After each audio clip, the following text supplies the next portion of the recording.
ଚତୁର ଗୋପାଳ ଭାଣ୍ଡ ଯେ କେବଳ ନିଜେ ଧୃତ ବୁଦ୍ଧି ସମ୍ପନ୍ନ ବ୍ୟକ୍ତି ଥିଲେ ତାହା ନୁହେଁ, ତାଙ୍କ ପରିବାରରେ ସମସ୍ତେ ସେହିପରି ଥିଲେ।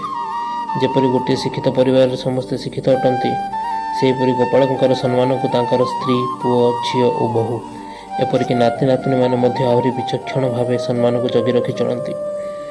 ଗୋପାଳଙ୍କ ପୁଅ ବାହାଘର ନିଜେ ରାଜା ସାହେବ କରାଇଥିଲେ। ବୋହୂଟିକୁ ପସନ୍ଦ କରିବାର ଦାୟିତ୍ୱ କେବଳ ଗୋପାଳଙ୍କର ଥିଲା। ବାହାଘର ସରିଲା, ବୋହୂ ଅନେକ ଦିନ ପରେ ଶାଶୁଘରକୁ ଆସିଲା। ଗୋପାଳ ଖୁବ୍ ଜାକଜମକରେ ଭୋଜିଭାତ କରିଥିଲେ। ରାଜାଙ୍କୁ ମଧ୍ୟ ନିମନ୍ତ୍ରଣ କରାଯାଇଥିଲା। ରାଜା ଏକଦା କୌତୂହଳୀ ହୋଇ ଗୋପାଳଙ୍କ ବୋହୂଙ୍କର ବୁଦ୍ଧି ପରୀକ୍ଷା କରିବା ପାଇଁ ଦାସୀକୁ ଡକାଇ କହିଲେ, ତୁ ଗୋପାଳର ବୋହୂକୁ କହିବୁ ବାପା ଘରୁ ଆଣିଥିବା ପାଚିଲା ଆମ୍ବ ଦୁଇଟିକୁ ପଠାଇଦେବେ। ଦାସୀ ଏକଥା ଗୋପାଳଙ୍କ ବୋହୂଙ୍କୁ ଯାଇ ଜଣାଇଲା। ଏକଥା ଶୁଣି ଗୋପାଳଙ୍କ ବୋହୂ ସାମାନ୍ୟ ଲଜ୍ଜିତ ହେଲେ ଏବଂ ସଙ୍ଗେ ସଙ୍ଗେ ଲେଖନୀ ସାହାଯ୍ୟରେ ରାଜାଙ୍କ ନିକଟକୁ ପତ୍ର ଖଣ୍ଡିଏ ଲେଖିଲେ। ମହାମାନ୍ୟ ରାଜା ଜଗତ ଈଶ, ସାମାନ୍ୟ ପଦାର୍ଥେ କରିଲେ ଆସ। ପୂଜ୍ୟ ଅନ୍ନଦାତା ଯେଣୁ ଆମ୍ଭର, ସମର୍ପିଲେ ମନବାଞ୍ଛା ତୁମ୍ଭର। ଚ୍ୟୁତ ଫଳ ଦୁଇ ପାରିବି ଦେଇ, ଗୋଟିଏ ଖାଇବ ମୁହଁ ଲଗାଇ। ଅନ୍ୟଟି ଧରିବ ଆନନ୍ଦ ଚିତ୍ତେ, ସମର୍ପିବ ଚିତ୍ତ ଯୁବତୀ ହିତେ।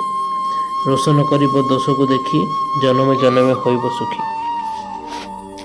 ଗୋପାଳଙ୍କ ବୋହୂ ଲେଖିସାରି ଦାସୀ ହାତକୁ ଚିଠି ଖଣ୍ଡିକ ଦେଇ କହିଲେ, ଏଇଟି ରାଜାଙ୍କୁ ଦେଇଦେବ। ଏହାପରେ ଯଦି ପଠାନ୍ତି ତାହେଲେ ମୁଁ ନିଜେ ଯାଇ ରାଜାଙ୍କୁ ଆମ୍ବ ଦୁଇଟି ଦେଇ ଆସିବି।